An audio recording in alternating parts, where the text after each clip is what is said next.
Welcome to Overcome Words for You. Well, last week on Thursday, I was already thinking about what I would say to you today. Message Day. Today is Message Day. A day for me to tell you what I really feel. This is what I came up with. Do you know the decisions that you're making today can make you come up short tomorrow? Have you ever come up short because of short or long or right or wrong decision? When I was young, I would run everywhere. I would take shortcuts, hoping to get there quicker. My mom would always remind me, she would say, "Son, sometimes the shortest way home can end up being the longest way home." I didn't understand it at the time. When you've seen too much or experienced too much, or if you've got away with too much, you're going to run. You're going to run to get away from it, or you're going to run to get through it. You think you're running to safety, but you need to wake up because you're really running to a maybe. I remember the time I took a shortcut trying to get home earlier or quicker. Like I said earlier, my mom would often say, "Son, sometimes the shortest way home is the longest way home. Slow down and pick your friends wisely." My message for you today is to pick your friends wisely. My mother's not here now, but I thank her for ingraining in me that message. The message that I can share with you today. Today, you're going home a little different because of this message. One day you will share it with your family and maybe your friends. You see, I want to tell you that there are no shortcuts in life. Only short lives in shortcuts. Who am I talking to today?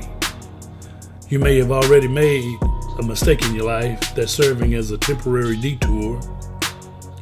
I want to tell you that we all make mistakes. The key for you is to understand that the mistake can be turned into a present or a gift. Like that one from your first birthday. Do you remember the cake, the gift, or the heartache? Do you remember the present that was missing?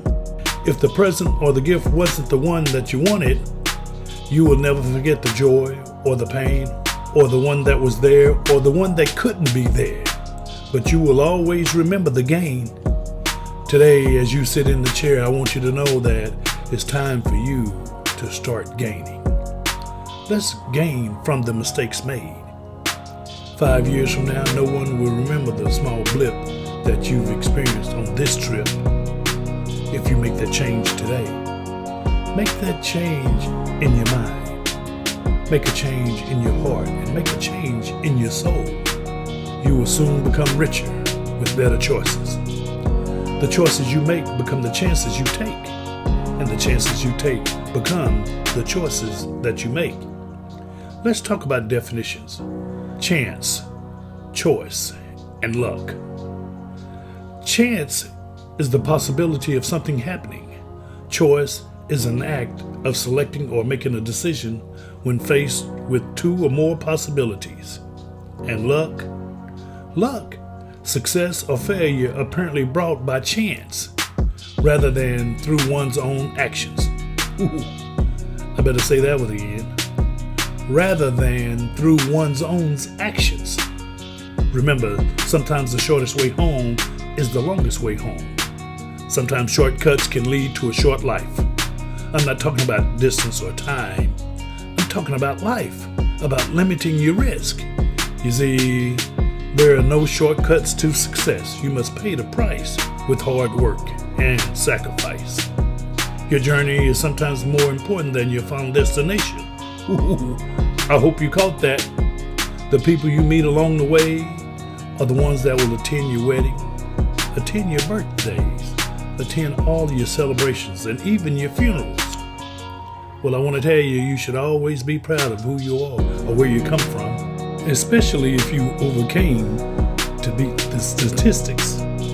If you're not proud of who you are, then make a change to become a person that you can be proud of. Let me change this up a little bit. Hello, my name is Bruce Etheridge. and I went to Travis Middle School. You may have attended Lamar or Bonham or a different school in your town. Today, you may be receiving this message from an alternative school because of a mistake. Well, I want to tell you, we've all made mistakes. Don't give up. You can make a change. Coach is trying to talk to you today. You see, I retired from coaching to deliver this message. This message is especially and specifically for you. If you're at Wheatley Alternative School or Northside Alternative School, it doesn't matter. But this message is the same. As you're sitting and listening here today, you may be in middle school or high school. Well, when I think back to it, I have great memories of my middle school, really because we were good in everything.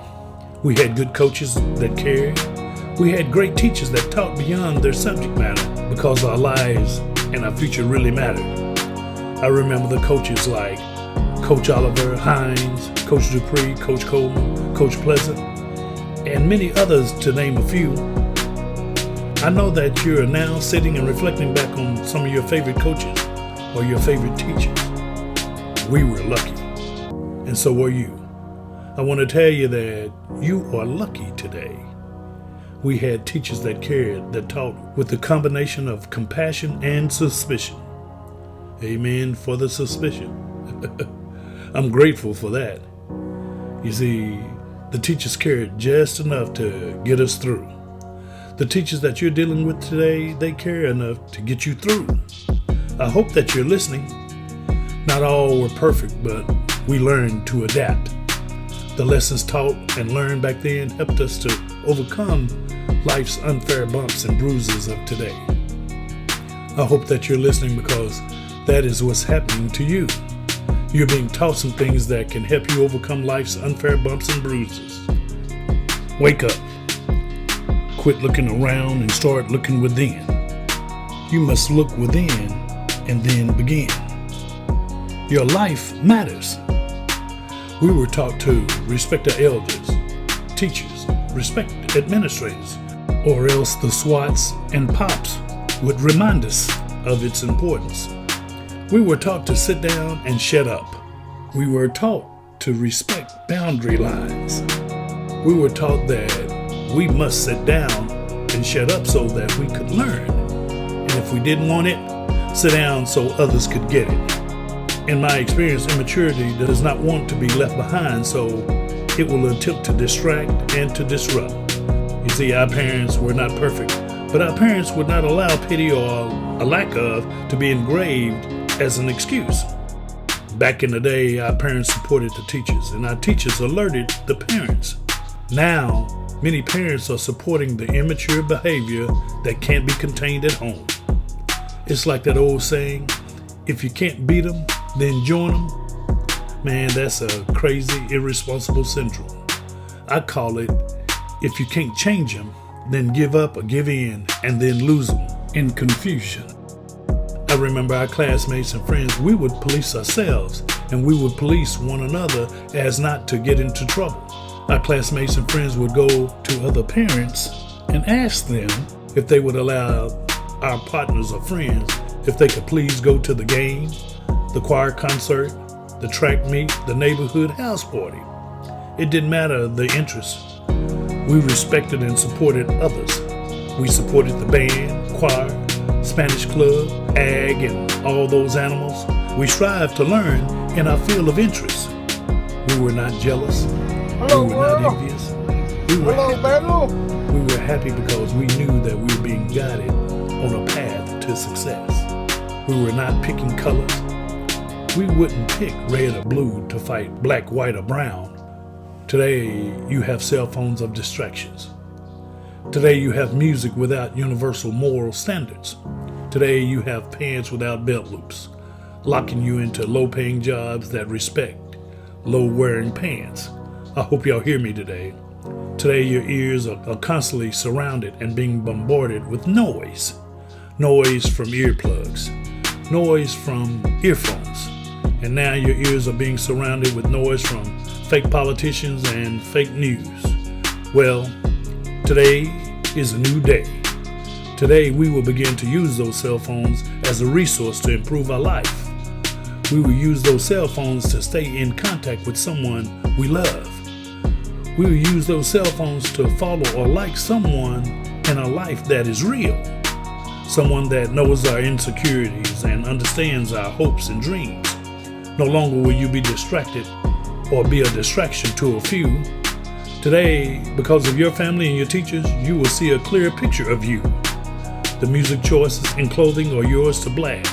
But later, you'll remember the reckless disrespect for standards and the hearing that will be fading real fast, that will not last. Choices and opportunities are yours to accept or reject. You can be who you be and work at $10 an hour, or you can change and become a better you and triple your salary and increase your financial power. Raise your expectations. Your future children will be grateful. Most of the time, middle school is a period of struggle, and high school will be a period to recover and discover.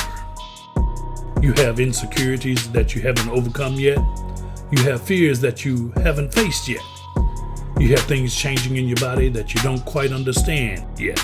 Sometimes we have environmental influences that limit our ability to keep up.